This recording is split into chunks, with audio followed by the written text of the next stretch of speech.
الرحمن الرحيم. السلام عليكم إخواني، إن شاء الله أنتم لاباس أحوالكم بخير.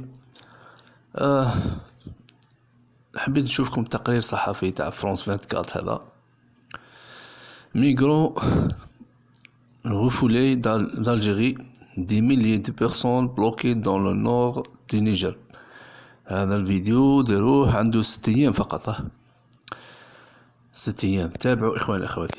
Aujourd'hui, Mehdi Chebil, bonjour. Bonjour Pauline. Bienvenue sur ce plateau. Vous êtes Merci. reporter à Info Migrants et vous rentrez tout juste, Mehdi, du Niger où sont bloqués depuis des semaines des milliers d'Africains subsahariens expulsés par l'Algérie.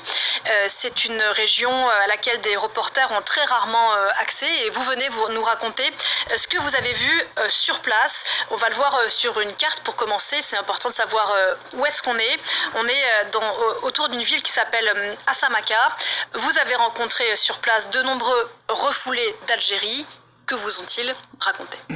Merci Pauline. Tout d'abord, ils nous ont raconté en détail leurs expulsions qui ont lieu dans des conditions vraiment très difficiles.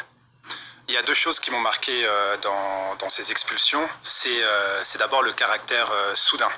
C'est-à-dire, on parle de gens, ce sont des migrants africains qui étaient en Algérie, certains depuis quelques mois, certains depuis plusieurs années.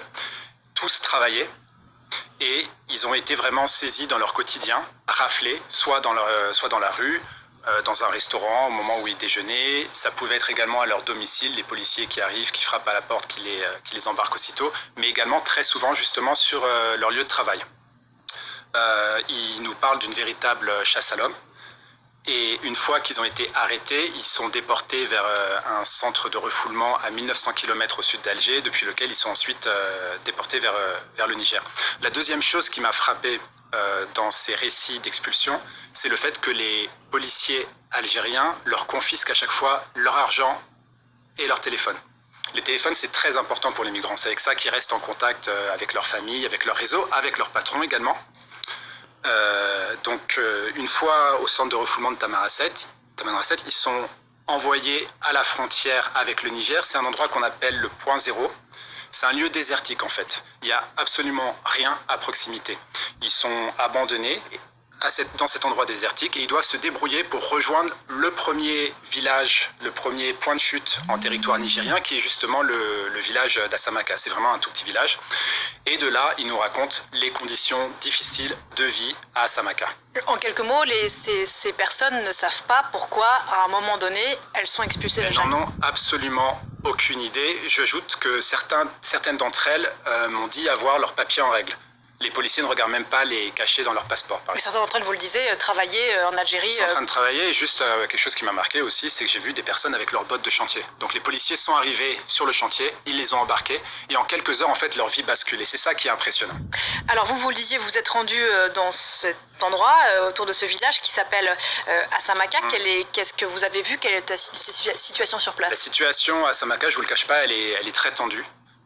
Actuellement, il y a 3000 migrants qui sont bloqués là-bas. Il faut savoir que Assamaka, c'est vraiment un tout petit village. C'est un village, la population habituelle, c'est à peu près 1500 personnes.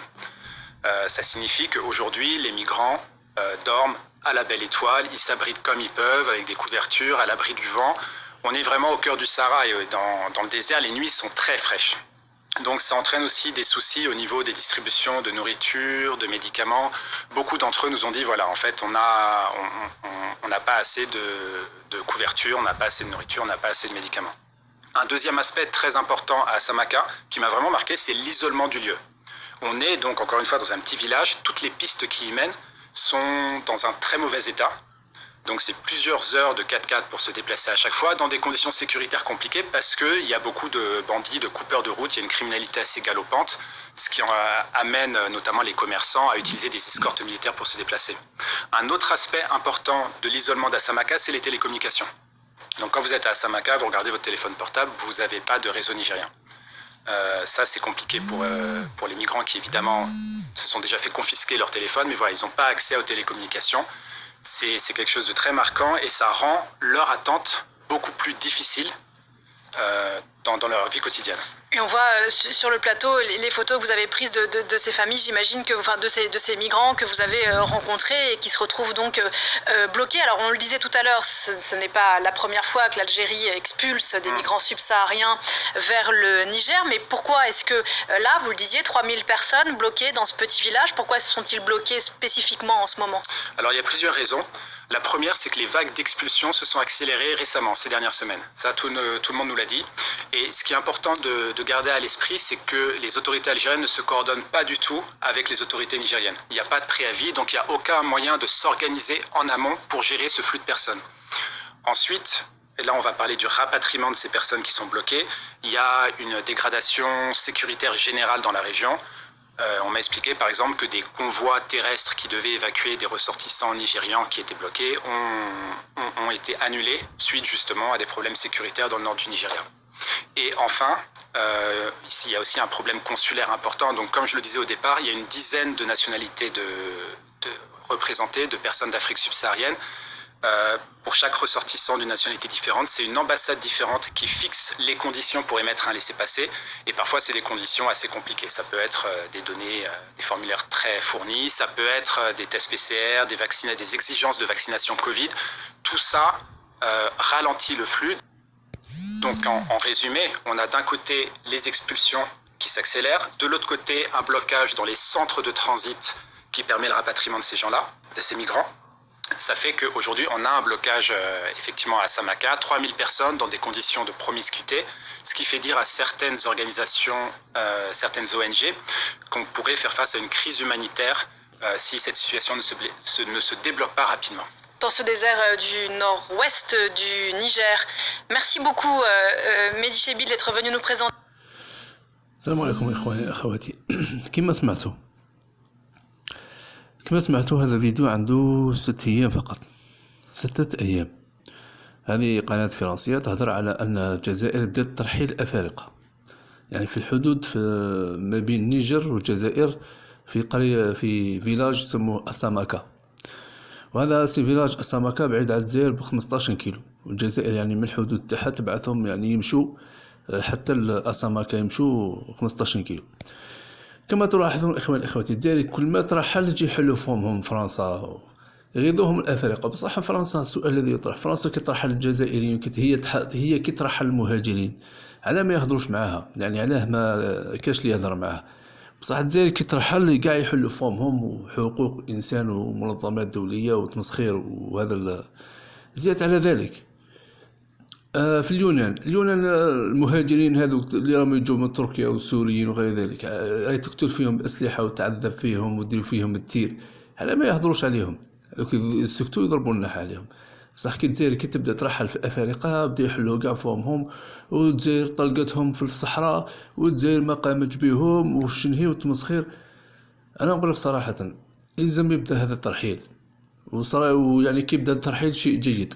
بصح أنا أريد أن أنصح يعني معنيين بالأمر، يجب الترحيل يكون بالتدريج، يعني ب 3000 4000 2000 باه ما يهضروش، يعني المنظمات الدولية باه ما يقولوش زعما رحلوا 20,000 نهار واحد وتولي قضية إنسانية. لا، راحوا كل خطرة رحلوا يعني ب10 2000 3000 4000 5000 هكذا، يعني باش يعني ما تكونش ضجة دولية. زيد على ذلك هو واش قال هاك شغل الترحيل بدات، مرموجة الترحيل بدات، وكاين يرحلوهم، كاين الناس يعني من الشونطي جبدوهم، يعني من خدمتهم نداوهم، يعني بلي بوط تاعو رفدوه.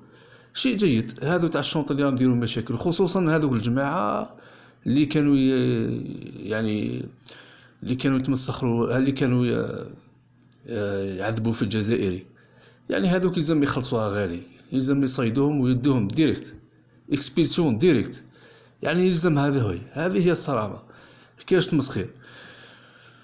يلزم سياسة الترحيل تمشي، بلا ترحيل لو كان خلوهم هكذا ياكلونا. أنا هذا هو الحل معهم.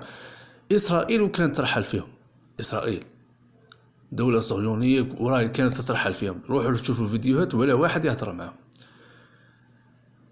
أوروبا ترحل فيهم ولا واحد يهضر معهم، وهنا كي ولات الجزائر ترحل فيهم كاع يحلوا فمهم، يدزوا معاهم كاع المنظمات الدولية هذه كاع، المهم إخواني أخواتي، مصلحة الجزائر هي الصح، يجب ترحيل ويعني وتكون في ظروف إنسانية باش ما توليش ضجة دولية، وترحيل بالتدريج، يعني بالألف بالألفين بالثلاث وخلاص. هذا هو إخواني أخواتي، هما جو وحنا نرحلو، وهي راحة، من حقنا نرحلو ومن حقنا نحافظوا على بلادنا من السياسات، من يعني مخاطر كبيرة التي تهددنا يعني. إخواني أخواتي، هذا ما عندي، والسلام عليكم.